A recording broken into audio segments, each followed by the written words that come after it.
Welcome to the Primerant training course. We've designed this course for trialists who are currently involved with or who have an interest in being involved with trials that use people's routinely collected data. Now, the focus of the course is going to be on how we in the trial community should communicate and build trust with participants and the wider public about how exactly we use their routine data in our trials. We know from previous prioritisation work that we've carried out that this is an important topic, not just among researchers and trialists, but among members of the public, data controllers and ethics committees as well. But we also know that researchers can find it somewhat difficult to engage with participants and the public about routine data. It's a topic that might feel dry or full of technical jargon, but also a topic that can be controversial, particularly if members of the public feel like they don't quite understand how or why their data is being used in our trials.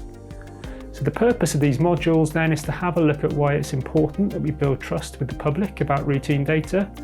how we should communicate and build trust successfully, what other trialists have done in this area, and what resources and tools are available to help support us as trialists. Now, the course is divided into separate modules, each of which is going to feature a number of short 2 to 3 minute videos.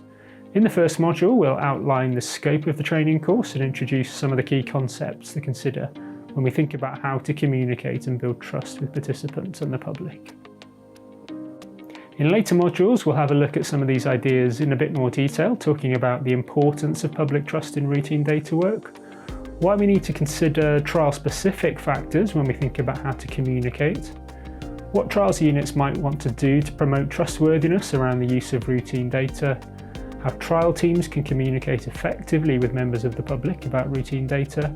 the importance of inclusivity, the ways in which we can look to perhaps resource this kind of work in clinical trials, and how we might try and measure its impact.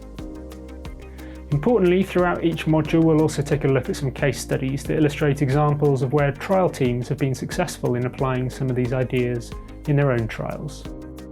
As well as other researchers, we'll hear from members of the public and data controllers about their thoughts on the topic. In each case, we'll try and summarise some key learning points for you about how to use this information across the various stages of your trial lifecycle.